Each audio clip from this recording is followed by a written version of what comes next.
Dear students, हमने सौरमंडल का जो पार्ट था हमने चालू किया था, वो पिछली क्लास में आपको पढ़ाया गया था और जब आपको समझ में आया होगा तो कुछ अंश जो हमने पढ़ा लिया था, कुछ जो बाकी था वो अब आपको इस क्लास में पढ़ाया जा रहा है। आपको सूर्य, बुध और शुक्र तक मैंने पढ़ा दिया था। शुक्र के कुछ पॉइंट थे वो बाकी रह गए थे, जिनमें आपको मैंने पहले बताया गया था कि शुक्र यह सर्वाधिक चमकीला और ग्रह है, ठीक है। और दूसरा इसका है कि इसे साय का तारा यानी साय का तारा और मॉर्निंग स्टार भी इसको कहते हैं, ठीक है। इसे साय का तारा और मॉर्निंग स्टार भी कहते हैं।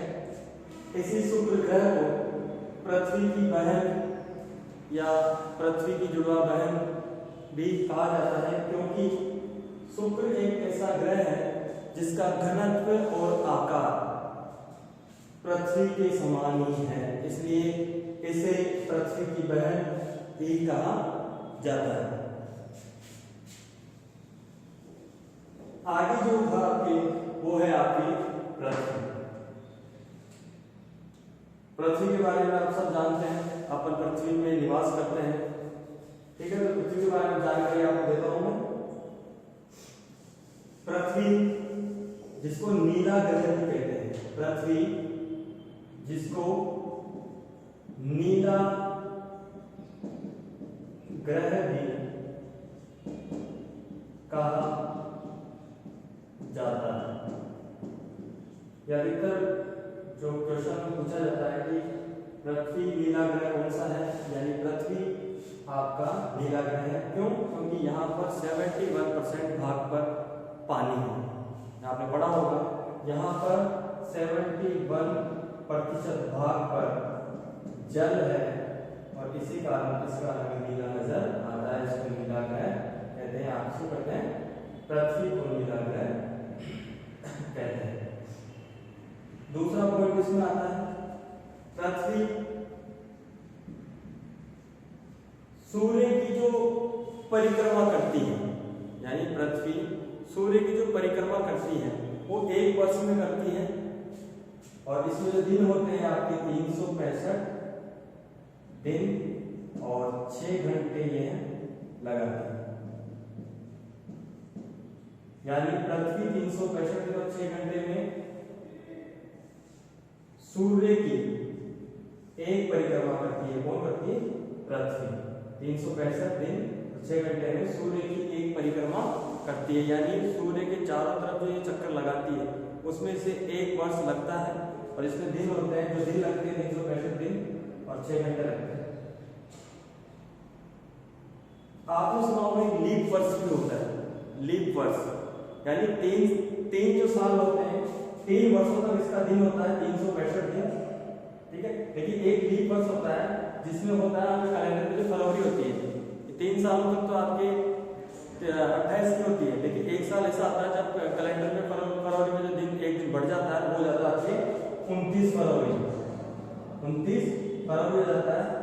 तब पृथ्वी का जो परिक्रमण काल है वो एक वर्ष का रहता है, लेकिन इसमें दिन बढ़ जाते हैं, एक दिन प्लस हो जाता है, तो ये जाता है 366 दिन। यानी लीप वर्ष में पृथ्वी का जो परिभ्रमण में जो दिन लगते हैं वो 1 प्लस हो जाता है, क्योंकि 3 वर्षों तक आपके लीप वर्ष हमेशा 4 साल बाद आता है, तो 3 वर्षों तक तो आपकी पृथ्वी 365 दिन और 6 घंटे तक घूमती है। किंतु जब लीप वर्ष आता है, चौथा साल आता है लीप वर्ष का, उस टाइम आपके 28 फरवरी के जगह 29 फरवरी होती है, तो एक दिन प्लस हो जाता है, तो इधर भी एक दिन प्लस हो जाता है, तो ये हो जाता है आपके 366 दिन। तो ये कहलाता है आपके लीप वर्ष। सामान्य जानकारी पृथ्वी की। अगला है आपके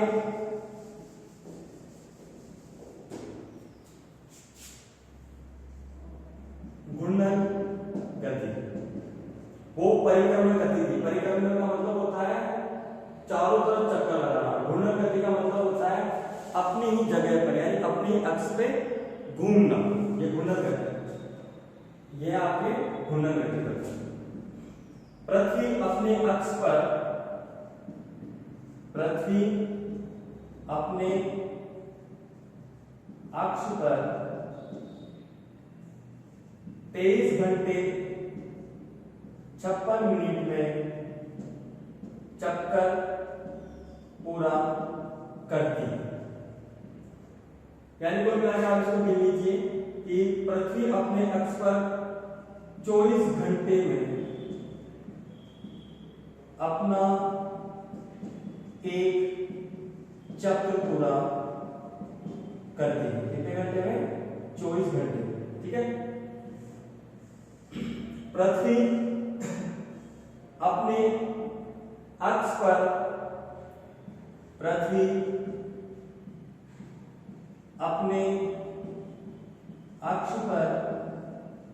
साढ़े तेईस डिग्री झुकी होती है और अपने आधार तल पर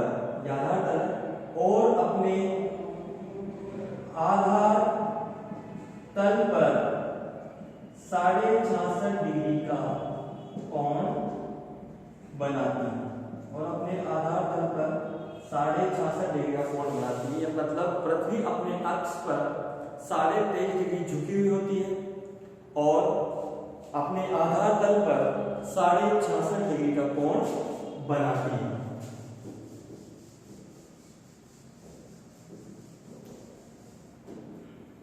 अपने अक्ष पर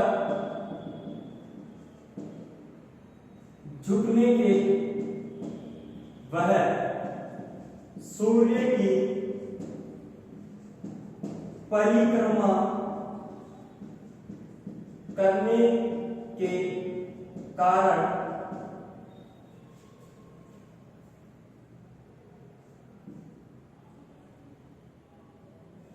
अपने अक्ष पर झुकने व सूर्य की परिक्रमा करने के कारण पृथ्वी पर ऋतु परिवर्तन होता है।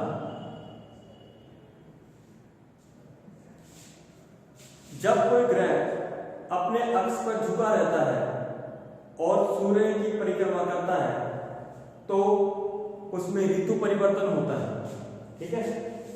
तो अन्य ग्रहों में नहीं होता, यह आपके पृथ्वी में होता है क्योंकि पृथ्वी अपने अक्ष पर 23.5 डिग्री का कोण बनाती है, झुकी रहती है, 23.5 डिग्री झुकी रहती है अपने अक्ष में, और आधा तल यानी पृथ्वी अपने अक्ष पर 23.5 डिग्री झुकी रहती है और आधा तल पर ये 66.5 डिग्री का कोण बनाती है, प्लस यह सूर्य की परिक्रमा भी करती है और इनके कारण ही इस पर ऋतु परिवर्तन होता है।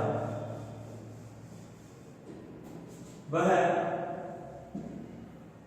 पृथ्वी की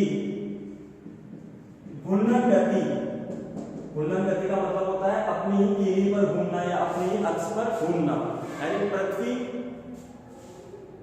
की घूर्णन गति के कारण दिन रात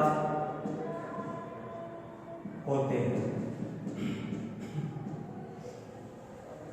वह पृथ्वी की घूर्णन गति के कारण दिन रात होते हैं। ये भी क्वेश्चन पूछ रहे। अगला आपको पृथ्वी से रिलेटेड जो चीज पूछी जाती है वह पूछी जाती है कि पृथ्वी से पहले जो ग्रह हैं यानी बुध और शुक्र, इनके कोई उपग्रह नहीं होते, लेकिन पृथ्वी के बाद जितने भी ग्रह आते हैं सबके अपने अपने उपग्रह होते हैं। तो अभी अपन पृथ्वी का अध्ययन करते हैं तो अपन पृथ्वी के बारे में भी जान लें। पृथ्वी यह सूर्य की परिक्रमा करती है पृथ्वी, और पृथ्वी की परिक्रमा कर रहा है आपके चंद्रमा। ये आपके सूर्य, ये पृथ्वी और ये आपके चंद्रमा। सूर्य की परिक्रमा कर रही है पृथ्वी और पृथ्वी की परिक्रमा कर रहा है आपके चंद्रमा, और चंद्रमा आपके पृथ्वी का उपग्रह होता है, यानी है आपके पृथ्वी का उपग्रह कौन है? चंद्रमा पृथ्वी का उपग्रह है। अब चंद्रमा से रिलेटेड बहुत सारे क्वेश्चन पूछे जाते हैं, वो अपन जानते हैं।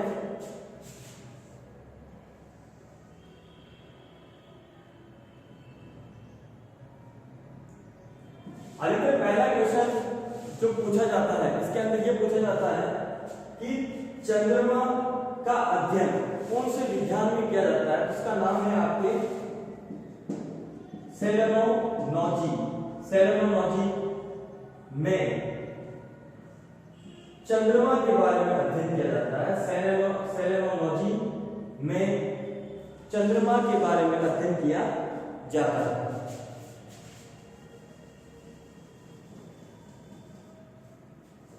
अगला जो पूछा जाता है कि आपकी पृथ्वी और पृथ्वी के चारों तरफ चक्कर लगा रहे हैं आपके चंद्रमा। ये आपकी पृथ्वी और ये आपकी चंद्रमा। अगला जो आपसे क्वेश्चन पूछा जाता है अधिकतर जीके की जो क्लासों में जो पेपर आते हैं उनमें यह पूछा जाता है कि चंद्रमा एक ऐसा उपग्रह है जिसकी घूर्णन गति और परिक्रमण गति, घूर्णन का मतलब अपने एक्स पर घूमना, परिक्रमण का मतलब होता है पृथ्वी के चक्कर लगाना। यानी चंद्रमा एक ऐसा उपग्रह है जिसकी घूर्णन गति और परिक्रमण गति एक है। तो उसकी घूर्णन गति परिक्रमण गति है 27 दिन 8 घंटे। चंद्रमा पूरे सौरमंडल में यही एक ग्रह या फिर यही एक उपग्रह है जिसका परिक्रमण काल और घूर्णन काल में दिन समान है।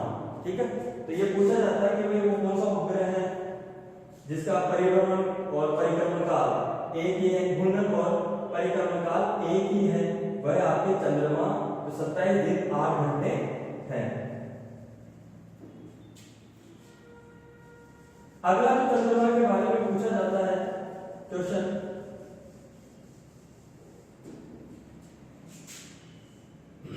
चंद्रमा के उत्तरी भाग ऊपर की तरफ एक धूल का मैदान है। चंद्रमा के ऊपर की तरफ एक धूल का मैदान है जिसे शांति सागर के नाम से जाना जाता है। चंद्रमा के उत्तरी भाग में ऊपर की तरफ एक धूल का मैदान है जिसे शांति सागर के नाम से भी जाना जाता है। ये भी आपके अधिकतर पूछा जाता है। अब जो मैं आपको बताने वाला हूं वेरी इंपॉर्टेंट है, वो सबसे ज्यादा मोस्ट है।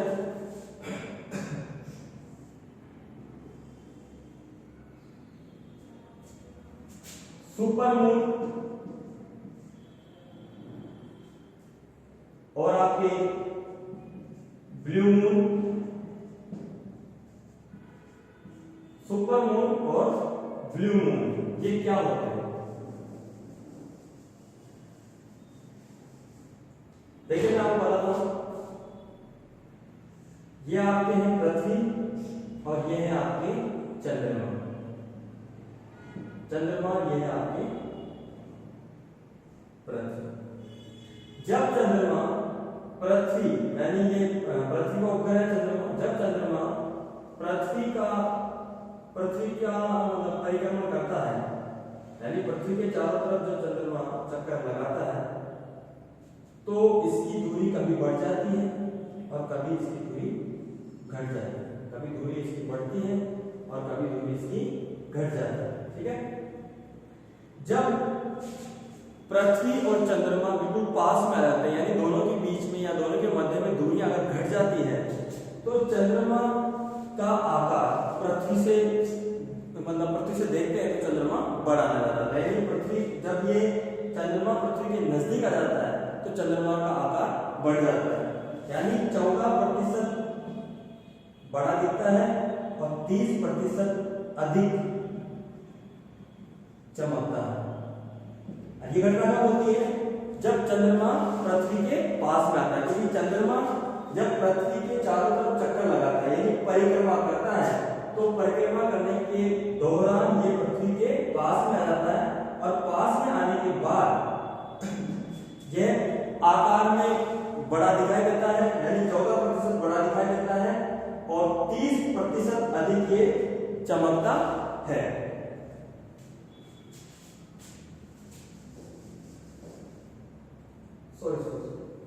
चमकता है। सुपर मून और ये ब्लू मून, ये पृथ्वी और ये आपके चंद्रमा, ये 14% अधिक बड़ा और 30% अधिक चमकीला होता है। तो ये घटना कहलाती है आपके सुपर मून। जब चंद्रमा पृथ्वी के पास में आ जाता है तो चंद्रमा का आकार बड़ा दिखाई देता है, ठीक है, और 14% बड़ा नजर आता है और 30% ज्यादा अधिक ये चमकीला नजर आता है। इसे कहते हैं आपके सुपर मून की घटना।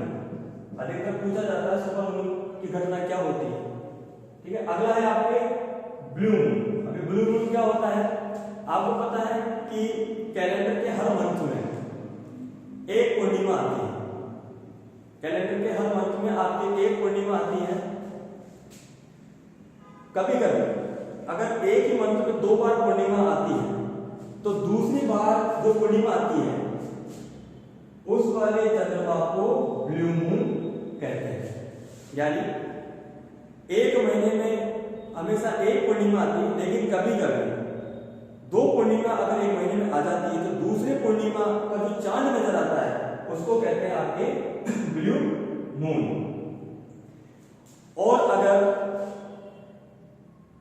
पूरे वर्ष की ये जो घटनाएं हैं आपके पूर्णिमा की, ये बार बार होती है, यानी एक महीने में कभी 2 बार हो जाती है, अगले महीने में 2 बार हो जाती है, अगले महीने 2 बार हो जाती है या 3 बार जाती है, अधिकतर बार पूर्णिमा आती रहती है, तो उस घटना को कहते हैं आपके मून वर्ष। तो सुपर मून तो होता है पृथ्वी की परिक्रमा करते समय जब चंद्रमा पृथ्वी के पास आ जाता है तो वो अपने आकार से बड़ा नजर आता है, तो वो तो कहलाता है आपके सुपर मून। ब्लू मून होता है कि एक महीने में जब एक पूर्णिमा आती है, और कभी कभी जब एक महीने में 2 पूर्णिमा आ जाती है, दूसरे पूर्णिमा का जो चांद दिखता है उसे कहते हैं आपके ब्लू मून। और मून वर्ष होता है कि जब पूर्णिमा वर्ष में एक या एक से अधिक बार बार वो चलती रहती है तो वो कहलाता है आपके मून वर्ष, ठीक है। ये मून वर्ष में जो आपके पूर्णिमा है ये बार बार रिपीट होती रहती है।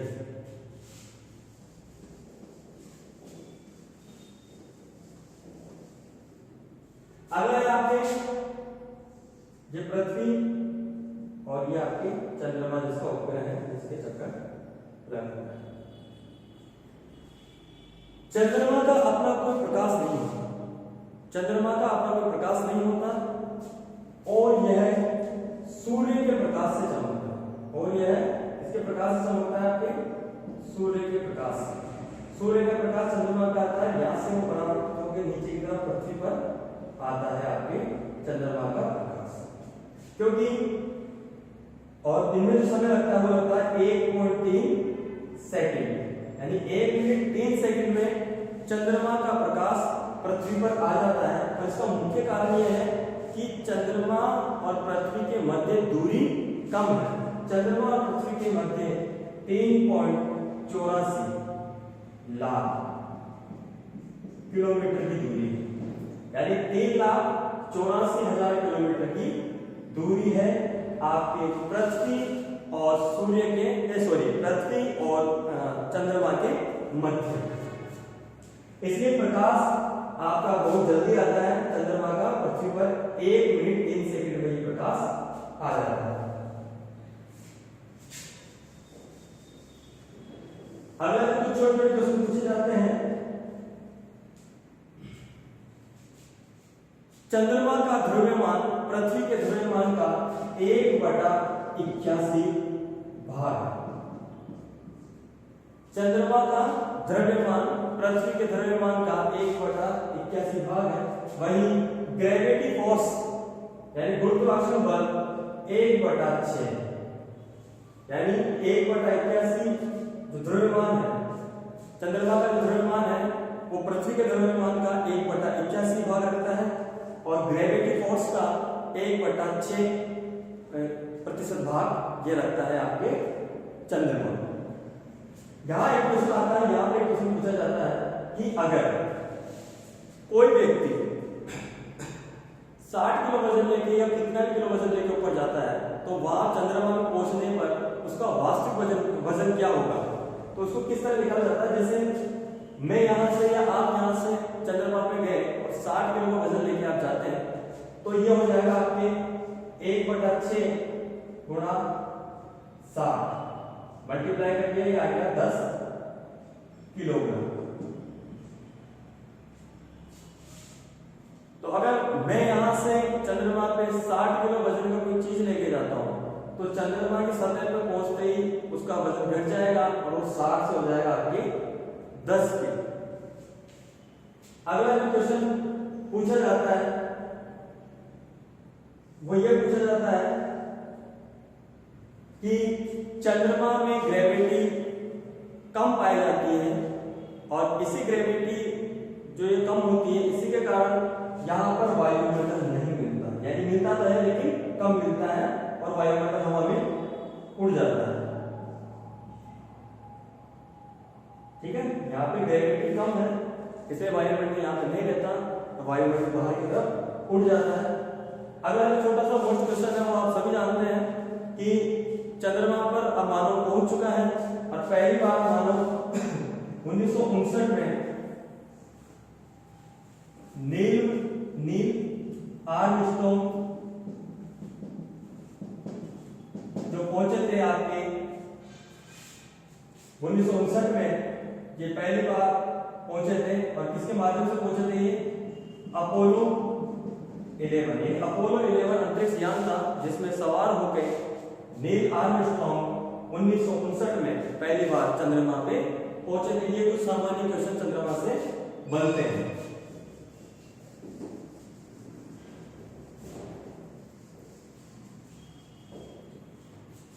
अगला है आपके मंगल मास। अगला है आपके मंगल, ये भी बहुत इंपॉर्टेंट है। ठीक है, तो इसके बारे में अपन थोड़ी जानकारी लेते हैं। मास, इसे लाल ग्रह के नाम से जाना जाता है, इसे लाल ग्रह के नाम से जाना जाता है। क्यों? क्योंकि यहां पर ऑक्साइड की मात्रा ज्यादा है, यानी आयरन ऑक्साइड की मात्रा यहां पर ज्यादा है, यहां पर मंगल पर, इसलिए इसका रंग होता है आपके लाल। एक और इसमें मोस्ट क्वेश्चन बनता है, यह अपने अक्ष पर 25 डिग्री झुका हुआ है। अपने अक्ष पर कितना झुका हुआ है, ये 25 डिग्री झुका हुआ है। अब देखिए आप, पृथ्वी अपने अक्ष पर 23.5 डिग्री झुकी हुई है, आधा तल पे 66 डिग्री का कोण ही बनाता है पृथ्वी, और दूसरा ये सूर्य की परिक्रमा भी करता है, कौन? पृथ्वी। उसी प्रकार मंगल भी अपने अक्ष पे 25.5 डिग्री झुका हुआ है और सूर्य की परिक्रमा भी ये करता है। तो ये पृथ्वी की तरह ही शर्तों को पूरी कर रहा है, इसलिए यहां पर ऋतु परिवर्तन मिलता है, यहां पर दिन रात होते हैं।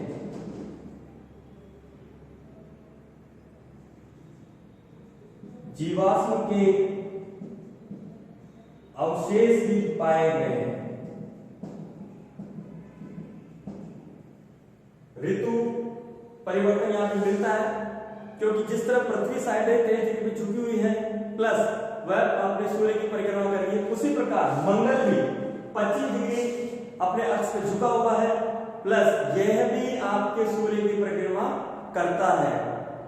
तो पृथ्वी जो शर्त पूरी कर रही है वो शर्त भी आपके मंगल पूरी करता है, इसलिए यहाँ पर भी ऋतु परिवर्तन मिलता है, यहाँ पर भी दिन रात होते हैं और यहाँ पर जीवाश्म के अवशेष भी मिले हैं।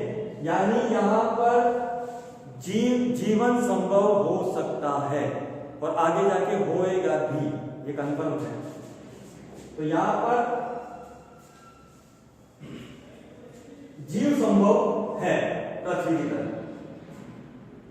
अगला इसमें क्वेश्चन आता है, इसके दो उपग्रह हैं, एक तो है आपके फोबोस और एक है आपके डीमोस। एक तो है आपके फोबोस, एक डीमोस। इसके दो उपग्रह हैं। वर्ष 2013 और 14 में MOM यानी मास्क ऑर्बिट मिशन, ये भारत द्वारा मिशन भेजा गया था 2013 में और 14 में ये मिशन वहां पहुंचा मंगल की खोज करने के लिए। यानी MOM मास्क ऑर्बिट मिशन ये भारत द्वारा भेजा गया था आपके 13 और 14 में। ये हो गया आपके मंगल की कुछ सामान्य जानकारी। उसके बाद हमने पढ़ा था कि आंतरिक ग्रह और बाह्य ग्रहों के बीच में एक पत्थर की टुकड़ी भी मिलती है आपके, जिसे आप क्षुद्र ग्रह उल्कापिंड वगैरह भी इनको कहते हैं, एस्टेरॉइड, ये मिलते हैं आपके बृहस्पति और मंगल के बीच। कभी कभी क्या बच्चे होते हैं कि एग्जाम में कंफ्यूज हो जाते हैं कि भाई ये जो आपके क्षुद्र ग्रह की जो पेटी क्षुद्र ग्रह है ये कहाँ मिलते हैं। वो कभी कोई पृथ्वी और बृहस्पति के बीच में कर देते हैं, कभी पृथ्वी मंगल के बीच में कर देते हैं। तो आप कंफ्यूज मत होइए। आगे देखिए 4 ग्रह इधर है सूर्य के पास में और 4 ग्रह आपके इधर है। ये बीच का जो भाग है ये आपके क्षुद्र ग्रह की पेटी होती है। ठीक है, सौरमंडल का जब निर्माण हुआ था तो जो ग्रह गोल थे वो आपके सूर्य की परिक्रमा करने लग गए, लेकिन कुछ ग्रह निर्माण के बाद कुछ टुकड़े पत्थर के जो तिकोने पत्थर होते हैं, ठीक है, जो गोलाकार न होके आड़े तिरछे जो पत्थर होते हैं, यह भी आपके इन ग्रहों के साथ सूर्य की परिक्रमा करने लग गए। ठीक है, तो यहां से जो क्वेश्चन पुट अप होता है वो आपके ये होता है उल्का और उल्का पिंड। ये क्वेश्चन यहां से पुट अप होता है। अब उल्का और उल्का पिंड क्या होते हैं मैं आपको बताता हूं। सूर्य के चारों तरफ ये पत्थर भी ग्रहों की भांति ही परिक्रमा कर रहे हैं। कभी कभी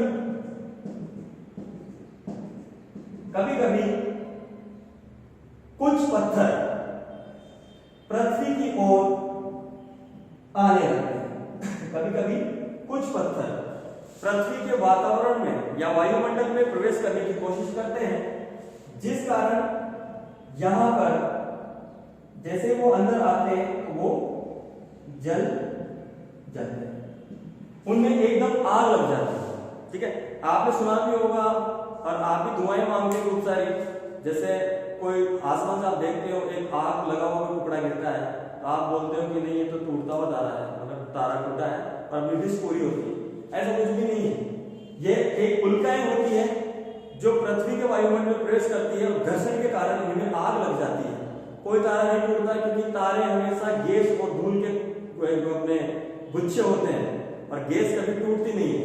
ठीक है ना, ये उल्काएं होती हैं।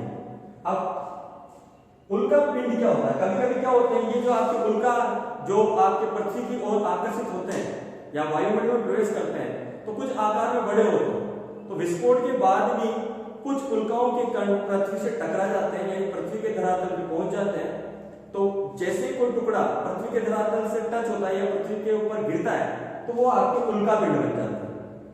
उल्काएं तो हवा में जल जाती है, यानी कोई पत्थर का टुकड़ा जैसे वायुमंडल में आता है अगर उसमें आग लग जाती है वो जल जाता है तो वो आपके उल्का कहलाता है।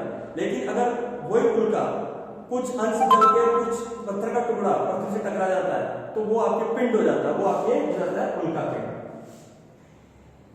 इसी पेटी में यानी इसी पेटी में या इसको मध्य मंडल भी कहते हैं अपन। ये जो आपके सूर्य ग्रह हैं कहां मिलते हैं आपके मध्य मंडल में। इसी पेटी में एक आपके धूमकेतु जिसे पुच्छल तारा भी कहते हैं, धूमकेतु पुच्छल तारा कहते हैं। ये भी आपके इस पेटी में मध्य मंडल मिलते हैं। पुच्छल तारा कहते हैं। पुच्छल तारा कैसे होता है? यह आपके सूर्य होता है। जैसे कोई गैस का, ये गैसीय रूप में होता है। जैसे कोई गैस का धूमकेतु सूर्य की तरफ बढ़ता है, तो सूर्य की गर्मी के कारण ये गैस पिघलती है और पिघलकर एक पुच्छ का रूप ले लेती है, और इसलिए इसे कहते हैं आपके पुच्छल तारा। इसका मुख्य उदाहरण आपके हेली। हेली हमेशा 76 वर्षों के बाद नजर आता है। अब जब नजर आएगा वो 2062 में नजर आएगा। अब जो हेली नजर आएगा वो 76 वर्षों के बाद नजर आएगा, मतलब सन 2062 में आपके हेली नजर आएगा। अब अगले जो ग्रह है उनकी जानकारी आपको अगले वीडियो में देंगे। धन्यवाद।